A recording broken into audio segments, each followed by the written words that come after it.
प्यारे बच्चों, आज अपने YouTube चैनल के माध्यम से 12th क्लास का पहला टॉपिक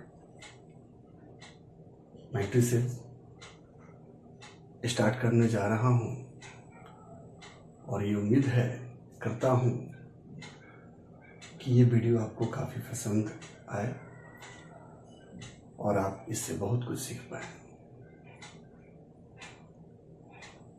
टॉपिक स्टार्ट करने से पहले कुछ दो शब्द आप लोग के सामने मैं रख रहा हूं कि सफर में धूप तो होगी, जो चल सको तो चलो।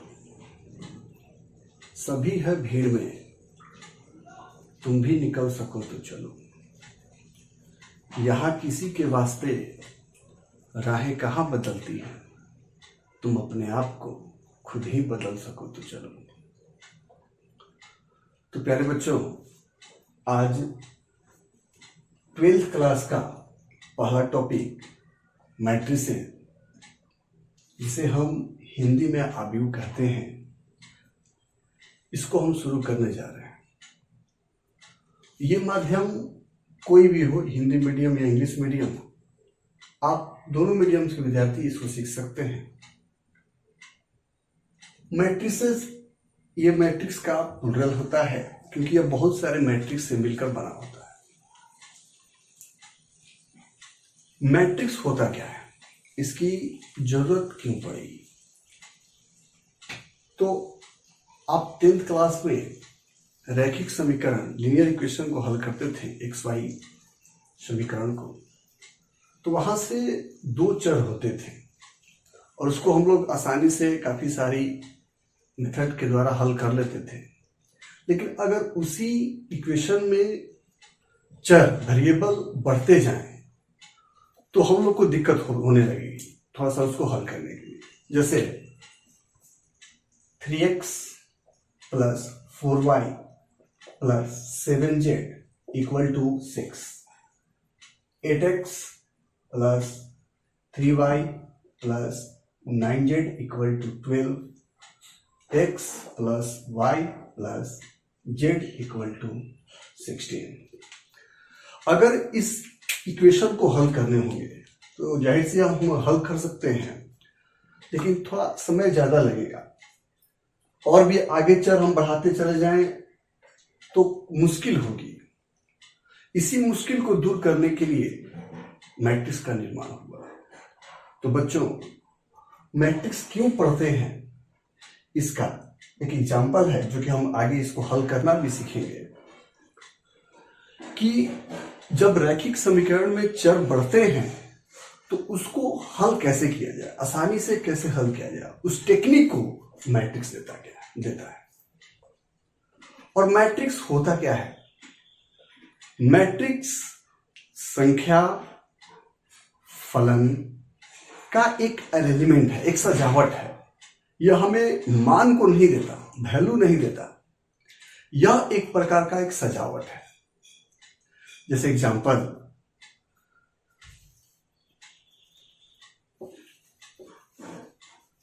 हम किसी संख्या या फलन को क्रमबद्ध तरीके से एक ऑर्डर में लिखते हैं, जैसे 3 √5 sin x, नीचे आते हैं 6 12, ये अल्फा, 9 10 11, और भी आगे इधर बढ़ा सकते हैं आप, cos थीटा, tan थीटा, और यहां पर cos 5 थीटा, कुछ भी आप लिख लें। तो हम देख रहे हैं कि यहां पर हमने कुछ नंबर, कुछ फलन को एक क्रमबद्ध तरीके से चालू किया। तो इसी सजावट को मैट्रिक्स बोला जाता है। हम बहुत सारे नंबर, फलन और भी लिख सकते हैं, लेकिन ये ढांचा को पहचानने के लिए कि ये मैट्रिक्स में है, उसको हम लोग बड़ी कोष्ठक के अंदर बड़ा ब्रैकेट के अंदर इसको घेर कर लिख देते हैं ताकि ये पहचान में आ जाए कि ये मैट्रिक्स का अरेंजमेंट है। अब बात आया कि इसका संकेत क्या होता है, कैसे डिनोट करेंगे। तो हम इसे अंग्रेजी वर्णमाला या इंग्लिश अल्फाबेट के बड़ी अक्षर से, कैपिटल लेटर से डिनोट करते हैं। कोई भी आप नाम दे सकते हैं, ए बी सी, कुछ भी अपना नाम दे सकते हैं। अब ये जो सजावट हुआ, यह सजावट दो प्रकार से, ये एक्स एक्सिस के अनुदिश, एक्स अक्ष के अनुदिश नंबर फलन को लिख रहे हैं। ये भी एक्स एक्सिस का अनुदिश है, ये भी एक्स एक्सिस का अनुदिश है, और ये वाई एक्सिस के अनुदिश भी लिखा जा रहा है। मतलब कि दो एक्सिस इसके अनुदिश सजावट हो रहे हैं। तो बच्चों, ये जो एक्स एक्सिस के अनुदिश नंबर फलन को लिखा जा रहा है, उसको हम लोग रो कहते हैं। रो कहते हैं, अंग्रेजी में इसे पंक्ति कहा जाता है, पंक्ति। और ये जो वाई एक्सिस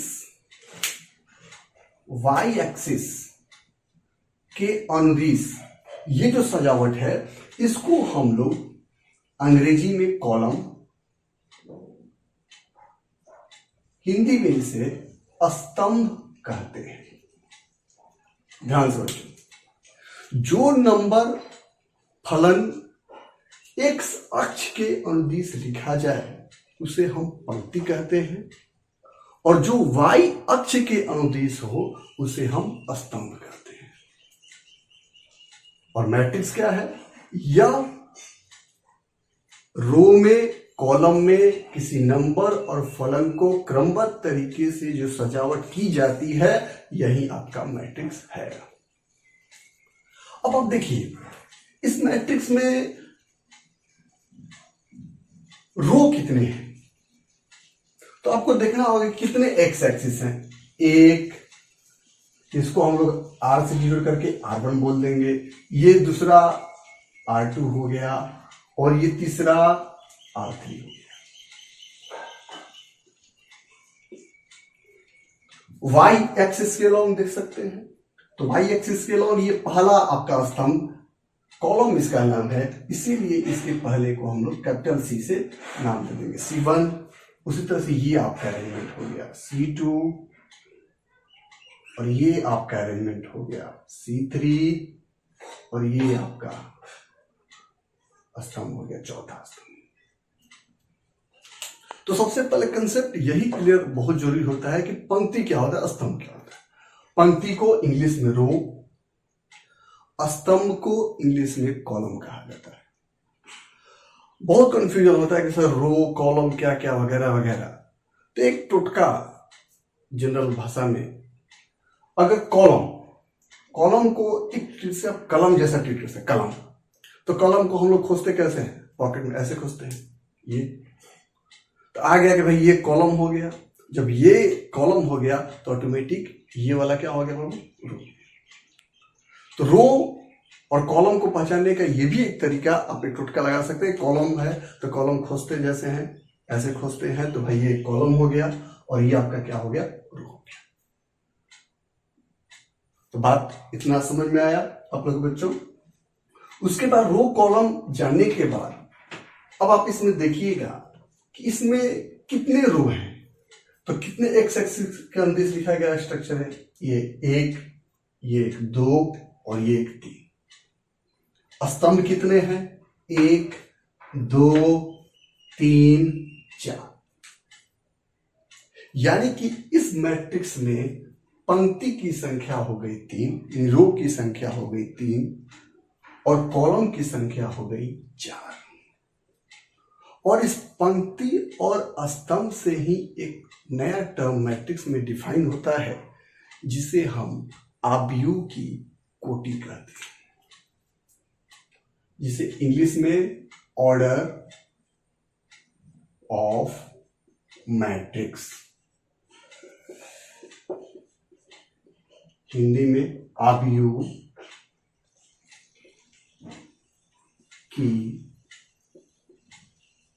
कोटि। क्या होता है अवयव का कोटि बाबू?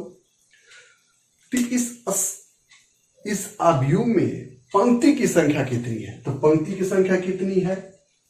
इसमें देख सकते हो आप, 1 2 3, 3 हो गया। स्तंभ कितना है?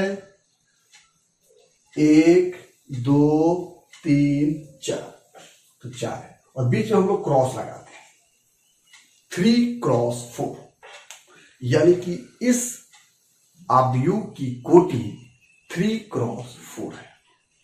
तो फिर से आप कोटि को ध्यान से देखेंगे कि अगर आप किसी अवयव में कितने पंक्ति हैं, कितने स्तंभ हैं, ये आप इसकी गणना कर लेते हैं, तो पंक्ति और स्तंभ के बीच में क्रॉस, गुना मतलब क्रॉस का साइन होता है, इसी को हम लोग क्या बोलते हैं?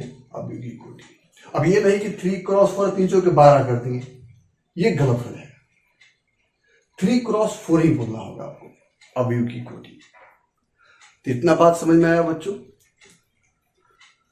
तो इसके बाद हम लोग